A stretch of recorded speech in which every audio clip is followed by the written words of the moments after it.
hemophilia, infertility, and a whole host of life-threatening conditions. Genetic mutations in the royal families were passed on through generations of inbreeding. Stay tuned to number 1 to find out how inbreeding may have helped the United States win the Revolutionary War.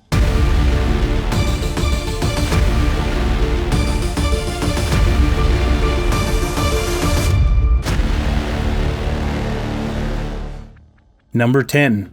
Hemophilia.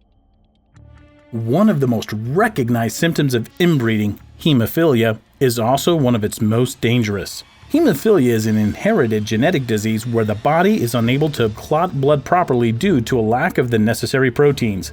It can often lead to nosebleeds, bruising easily, and even bleeding into the brain.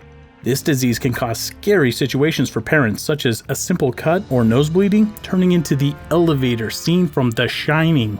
Originally observed and noted by an Arabic physician in the 10th century when he noticed many of his patients dying due to uncontrollable blood loss, the condition became much more well-known and recognized after the devastating effect it had on the family of Queen Victoria I of the United Kingdom. Despite being one of the few female monarchs in English history and ruling during a time of great change and colonial expansion in her kingdom, hemophilia is one of the most lasting memories of her legacy. In fact, researchers believe she was the first carrier of hemophilia B, a new type of bleeding disorder that she passed on to her descendants.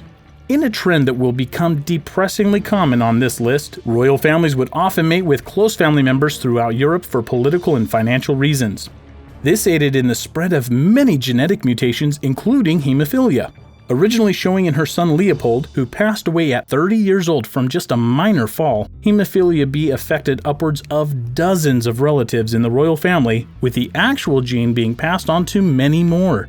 This ultimately led to the death of at least 8 direct descendants. Thankfully, the practice of inbreeding has all but died out in the Western world, and today's descendants of Queen Victoria have decided to try dating outside the family. It's a good thing too. Otherwise, we wouldn't know who Pippa is. Number 9. The Habsburg Jaw.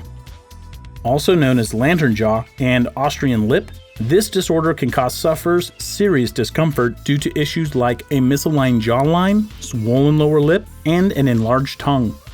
In severe cases, it can also affect the nervous system and lead to mental disabilities, blindness, and seizures. This condition became much more common among royal families across Europe and the Middle East due to intermarriage among relatives. This type of practice resulted in the most famous case of the Habsburg Jaw and one of its most tragic sufferers, Charles II of Spain. Part of a long-reigning Habsburg house, Charles II became the namesake behind this condition due to his facial abnormalities and his slow mental development.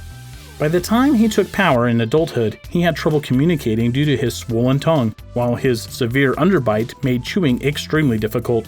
How did this happen to one of the most powerful houses in European history? Over 100 years of keeping it in the family in order to consolidate power.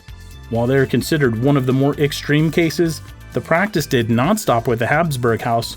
Other noteworthy rulers dealing with this genetic condition include Ferdinand I of the Holy Roman Empire and Dracula himself, Vlad the Impaler, which certainly explains some things. Number 8. Clubfoot. King Tutankhamun, one of the most widely remembered pharaohs of the ancient Egyptian world, may have died in a chariot crash or broke his leg during an assassination attempt. For the better part of 100 years, this was the widely believed end of a larger-than-life figure. However, researchers have recently discovered the evidence behind this cause of death: a severely misaligned foot, which was actually due to the young ruler suffering from clubfoot.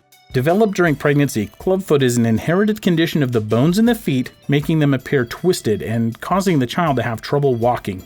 While it is still fairly common to this day, studies indicate that children who are the product of inbreeding have a much higher incidence than the general public.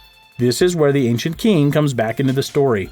After more advanced techniques in studying the tomb of King Tut were created in recent years, evidence proves that incest played a big role in the ancestry line leading up to King Tutankhamun. This left him with many conditions, including clubfoot, cleft palate, and a vulnerable immune system that led to many cases of malaria. By the time of his death, at just 18 years of age, he had so much trouble walking that the young pharaoh was buried with 139 walking canes made from ivory, silver, and gold. Number 7. Infertility. In today's world, infertility for both men and women is taken very seriously, with scientific advancements being made every year. Throughout history, even as recent as the 20th century, this was a much different story. A leading contributor for many sufferers was generations of incestuous mating that led to issues such as stillbirths, low sperm count, and erectile dysfunction. Despite needing two to tango, so to speak, the stigma of infertility was usually placed solely on women. In older societies, a woman's worth to her husband or her social standing was directly tied to her ability to produce children and could even cost them their marriage or their life. The ability to produce a strong male heir was made especially important to the ruling class of most major civilizations. The ancient Egyptians believed that marriage between siblings led to pure bloodlines and created stronger male heirs. The effect of this practice led to a high percentage of stillbirths and miscarriages throughout the 3,000 years of pharaoh rule. Even the previously mentioned Tutankhamun was found buried with his two children, both of whom were stillborn. As civilizations evolved, their understanding of infertility and its relation to inbreeding was slow, to say the least. While Michelangelo was turning a slab of marble into a 17-foot-high naked man, and Christopher Columbus was sailing the ocean blue to become a thing, the physicians of Europe were continuing to show us how lucky we are today in terms of healthcare and medical testing. In the 1400s, the most common test for infertility was to have a husband and wife fill 2 clay pots with water and wheat bran. Wait 10 days, then whoever's pot didn't have maggots was assumed to be the infertile one. Before that, in North Africa and the Middle East, a woman would have an onion or a garlic placed in her birthing canal for a whole day. If her breath smelled like the vegetable the next day, she was going to be expecting a child. Let's keep this in mind next time you complain about today's medical care. Number 6. Cognitive disabilities. A very famous quote once said, "How the mind is the strongest muscle in the human body." Well, despite the fact that the brain is not actually a muscle, the human mind is arguably the most important organ we have and has helped the human race evolve to unbelievable levels. This is perhaps why cognitive orders such as mental disabilities and dementia are among the most well-known possible outcomes of generational inbreeding. Perhaps our understanding in the higher incidence of these cognitive disabilities due to inbreeding is relied upon the interpretation of our past. Many historical figures throughout history suffered with these disabilities but had to endure constant mockery and demonization, even from their own family. Charles II of Spain and King Tutankhamun, both mentioned earlier in this list, suffered from different forms of mental disability throughout childhood and during their reigns of power. Other powerful figures to deal with similar disorders include Princess Alexandrine of Prussia, who suffered from Down syndrome, and Prince John, the would-be uncle of Queen Elizabeth II. She was believed to have autism. Due to each member's family having a long history of intermarriage, it is widely speculated that inbreeding played a significant role in determining their health overall. And for those of you that are curious, the strongest muscle in the body is actually the gluteus maximus. Number 5. Recessive genetic disorder. Also known as autosomal recessive disorders, this wide range of diseases and conditions are specific to those that are caused by parents passing on 2 copies of the same alleles to certain genetic mutations. This can lead to serious diseases such as Tay-Sachs, cystic fibrosis, and sickle cell anemia. These life-altering and deadly diseases, often discovered early in childhood, have become much more common in certain parts of the world that still largely believe in familial intermarriage. 10% of all marriages worldwide are considered to be between 2 family members. However, in parts of the Middle East and Southeast Asia, that number rises dramatically. In countries like Saudi Arabia and Pakistan, estimates have placed familial marriage as over half of all total marriages. This ultimately can lead to a higher incidence of genetic disorders among such families.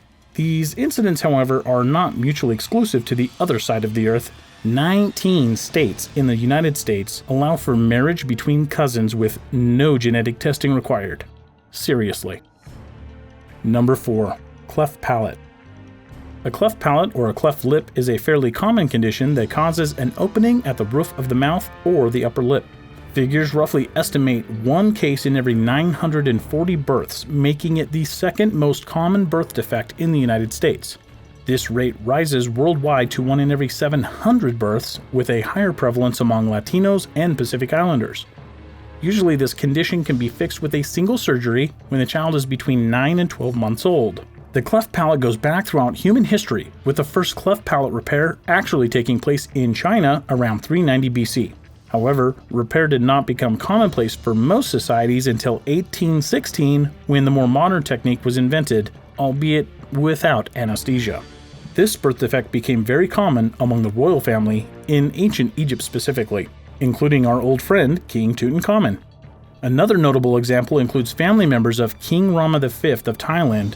Throughout his lifetime, he sired 70 children with many women, including through marriage to half-sisters. Now, while that may seem like an extraordinary number of children, let's try to keep in mind that he only lived to be 37 years old. It really makes you wonder, how did he even have time to run a country? Number 3. Scoliosis. Scoliosis is a medical condition that causes a sideways curvature of the spine.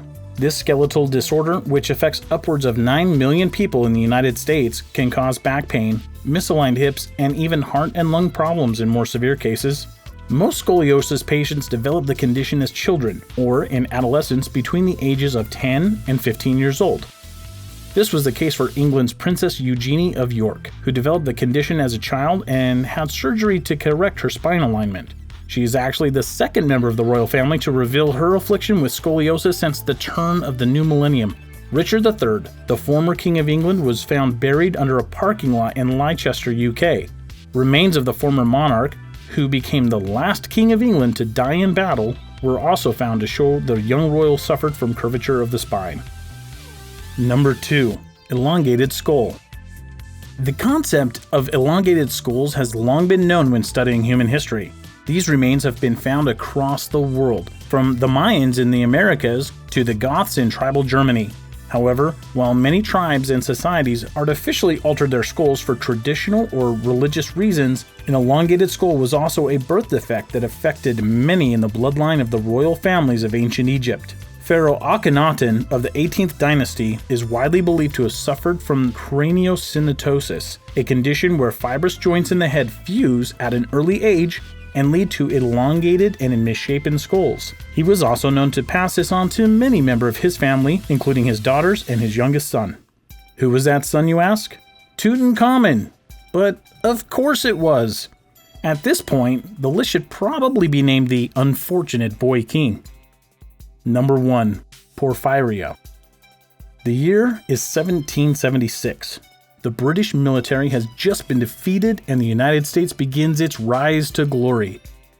We all know the story taught to us in school, but do we know the whole story? Perhaps not. At the time of the Revolutionary War, the King of England was George III. Known to be a tough monarch and absolutely opposed to independence for the American colonies, King George was quite popular among his subjects in England. However, what many didn't know was that the king suffered from a metabolic disorder known as porphyria. For many, this illness has simply become known as the madness of King George. Porphyria is a condition that can affect the skin and nervous system of a sufferer. Symptoms include severe abdominal pain, depression, psychosis, and sensitivity to sunlight. Perhaps the most well-known sign of porphyria is the purple urine. Yes, that's right, I said purple urine produced during an attack or relapse of the disease. In regards to King George, his constant relapses with the then unknown illness led him to shutting himself off from the outside world after the humiliating loss of the American Revolution. By the time he passed away, he was blind, almost completely deaf, and was a king in name only. Because the disease is considered a genetic disease, inbreeding among the English royal family not only affected George III, but many ancestors and those following him that were believed to have signs of porphyria. Mary, Queen of Scots, James V of Scots, Princess Charlotte of Prussia, Frederick the Great of Prussia, and many, many more. Tell us what you think about poor King Tut in the comments below. Don't forget to hit the subscribe button to keep up with other interesting information, and we'll see you next time.